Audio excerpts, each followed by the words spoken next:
Bonjour tout le monde, c'est Elise et bienvenue sur cette nouvelle vidéo Crazy Little Craft.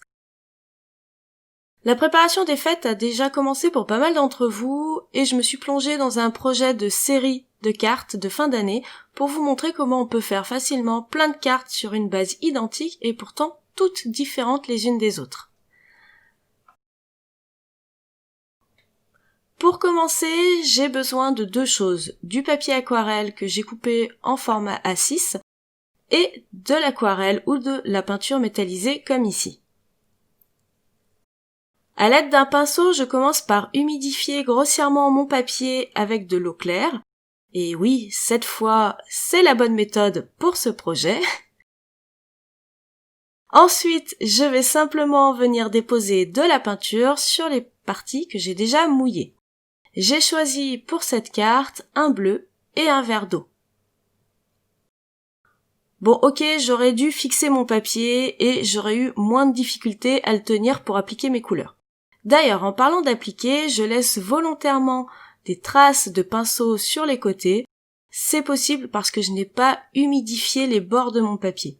Si j'avais tout humidifié, ça aurait pas fonctionné. Les couleurs se seraient répandues partout. Voilà pourquoi j'ai précisé tout à l'heure que j'avais humidifié grossièrement.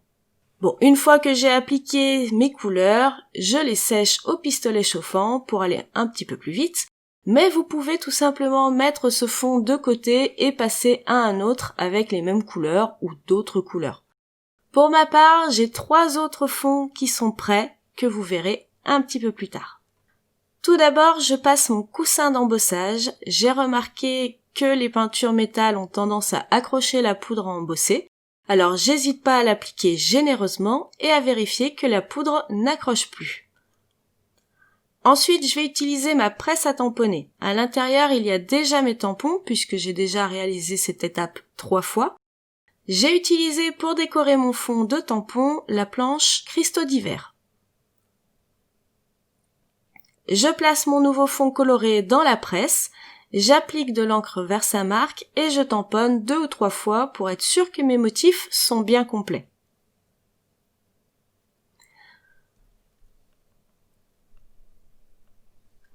Pour l'embossage, j'ai choisi une poudre blanche pour que mes flocons se détachent bien du fond. Je n'ai pas fait blanc sur tous mes fonds. J'ai choisi des couleurs de poudre en fonction de ce qui me semblait le plus approprié. Alors comme dans tout embossage, j'applique la poudre sur les motifs tamponnés, je vérifie que la poudre a bien adhéré dessus et pas ailleurs, et je chauffe au pistolet chauffant pour la faire fondre. Maintenant, un petit peu de découpe et je vais utiliser un dies rectangulaire avec les bords en fausse couture pour apporter un petit peu de détail à mon fond. Je place mon dies de façon à conserver quelques zones avec les coups de pinceau visibles. Je ne veux pas avoir un fond uniforme. Voilà, mon fond est presque prêt. Je dis presque parce que j'aurais dû faire une étape à la suite de la découpe que j'ai oubliée à ce moment-là. Donc pour vous, une fois que vous en êtes là, vous pouvez directement faire des petites taches sur le fond. Ces petites taches, on les verra un tout petit peu plus loin dans la vidéo. En attendant, je vous montre mes autres fonds que j'ai déjà réalisés et que je vais mettre en place en parallèle de la carte que je fais avec vous en vidéo. J'ai 4 fonds différents sur la même base aquarelle métallique avec les mêmes tampons aux mêmes emplacements. Passons à la suite, je vais mater mes fonds sur du papier noir pour leur donner un cadre et apporter du contraste qui fera mieux ressortir mes fonds métallisés. Pour fixer mes fonds et les aplanir définitivement, puisque mon papier a légèrement gondolé, j'utilise de l'adhésif double face Core Tape. Comme ça, je suis sûre que ça gondolera plus. Bon, entre nous, je me suis un peu ratée sur le matage de ce fond. Mais tant pis, je rattrape le coup en réduisant mon matage de chaque côté de mon fond. Hors caméra, j'ai réalisé le matage des 3 autres fonds, et correctement cette fois. Et c'est à ce moment-là que je me rends compte que je n'ai pas fait les petites taches noires et les petites taches blanches sur mon fond comme sur les autres. Alors, j'installe mon fond dans un carton pour protéger mon plan de travail.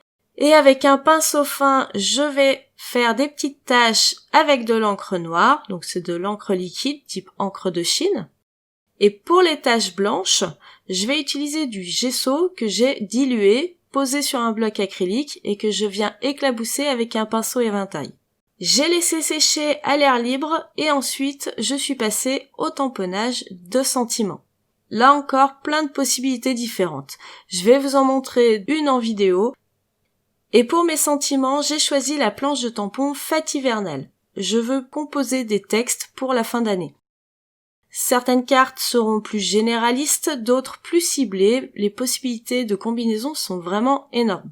Pour cette carte, j'ai choisi de tamponner les textes sur un bout de papier aquarelle à la Versafine noire.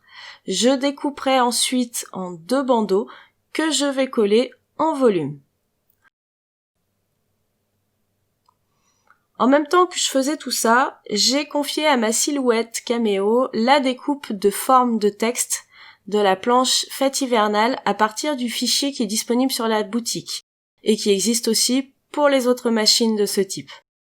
Dans cette planche, il y a une petite esperluette qui sert à lier les différents textes entre eux. Je vais l'utiliser pour ma carte, mais vous pouvez tout aussi bien tamponner l'esperluette sur un petit carré de papier à la place. J'y ai pas pensé sur le coup, mais ça ira très très bien pour celles qui n'ont pas de machine de découpe numérique. L'avantage des découpes numériques, c'est qu'on peut facilement faire des séries de tamponnage pour gagner du temps. Et d'ailleurs, je vais me préparer plusieurs petites esperluettes d'avance et hors caméra avec des textes déjà tamponnés sur les découpes. Bon, revenons à notre carte. J'ai apporté une finition moins brute à mes bandeaux de texte. Je vais racler donc les bords à l'aide de ma lame de cutter. Il vaut mieux y aller doucement pour 2 raisons. La première, c'est de ne pas vous couper. Et la deuxième, c'est que les bandes de papier étant assez fines, il faudrait pas faire des plis malencontreux. Ensuite, je passe au collage en mettant sous la surface de mon texte tamponné quelques carrés de mousse adhésive et je fais exactement la même chose pour le deuxième bandeau de texte. Alors, j'ai placé mes textes de façon à camoufler quelques bavures indésirables parce que en scrap, tout ne se passe pas toujours comme on veut et ça fait partie du jeu de trouver des solutions dans ce genre de cas. Je sais même pas si vous les aviez remarqués, mais en tout cas, j'avais une grosse bavure avec ma tache noire.